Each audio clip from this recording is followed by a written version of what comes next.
रक्षाबंधन म्हणजे भावा बहिणीच्या नात्यातलं प्रेम आणि विश्वासाचा सण असतो। देशाच्या सीमेवर कर्तव्य बजावणाऱ्या जवानांसाठी हीच राखी आता कृतज्ञतेचं प्रतीक ठरते। एक राखी वीर सैनिकांसाठी या उपक्रमाच्या माध्यमातून देशाच्या रक्षणासाठी अहोरात्र तैनात असलेल्या जवानांना राखी पाठवली जाते।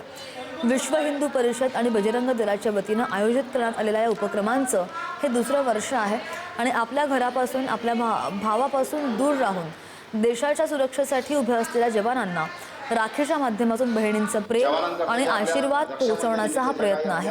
सीमेवर तैनात असलेल्या प्रत्येक जवानाला आपण एकटे नाही तर संपूर्ण देश त्यांच्या पाठीशी आहे हा विश्वास देण्याचा संदेश या उपक्रमामधून दिला जातोय। देशातील सीमेवर कर्तव्य बजावत असणाऱ्या आपल्या सैनिकांसाठी कृतज्ञता म्हणून मुंबईच्या कुर्ला परिसरातून त्यांना थेट रक्षाबंधन निमित्त राखी पाठवण्याचा हा उपक्रम केला जातोय। आपण जर पाहिलं तर विश्व हिंदू परिषद असेल बजरंग दल यांच्या वतीने एक राखी वीर सैनिकांसाठी हा उपक्रम राबवला जातो आणि या निमित्तच या कुर्ला परिसरातील ज्या सर्वेश्वर नगरीतील सगळ्या महिला आहेत त्या एकत्रित आलेल्या पाहायला मिळतात। सैनिकांच्या बहिणी म्हणून एकीकडे लाडकी बहीण योजना तर दुसरीकडे सैनिकांच्या बहिणी म्हणून या बहिणी आपलं कर्तव्य बजावताना पाहायला मिळत आहेत। एक कृतज्ञता म्हणून एक राखी सैनिकांसाठी पाठवली जाते आणि याचसाठी आपण थेट महिलांशी बातचीत करणार आहोत। खरं तर महत्त्वाचा प्रश्न आहे की ही संकल्पना तुम्हाला कशी सुचलेली आहे, का वाटलं नेमकं हा उपक्रम राबवावा? सर्वप्रथम जय शिवराय जय श्रीराम। आज आपण हे रक्षाबंधन निमित्त ज्या राखी पाठवत आहोत ते विश्व हिंदू परिषद आणि बजरंग दल कुर्ला यांच्यातर्फे आपण हा कार्यक्रम आयोजित करत आहोत। आपले सैनिक अहोरात्र आपल्या सीमेवर आपल्या रक्षणासाठी झटत आहेत, पहिली गोष्ट।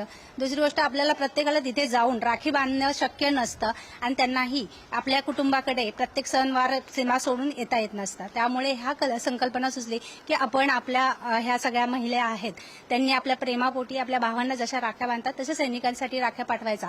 हे गेले 2 वर्ष आपण हा उपक्रम करत आहोत। आपण हा गुजरात भुजला आपल्याकडनं राख्या जातात, दुसरी गोष्ट जम्मू काश्मीरला जातात आणि पुण्यामध्ये खडकी अशा 3-4 युनिटला जातात। आता आसामच्या युनिटचं आपल्याला जसं कन्फर्मेशन येईल आपण तिकडे आसामलाही पाठवणार आहोत। सीमेवरचे सगळे भाऊ आपलेच आहेत। सख्खा भाऊ असला तरी तो भाऊ आणि जे आपले संरक्षण करणार आहेत ते भाऊच आहेत।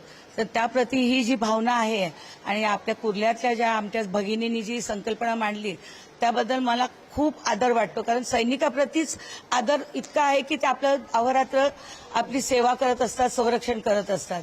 आणि जेव्हा हे कळलं तेव्हापासून मला फार बरं वाटतं।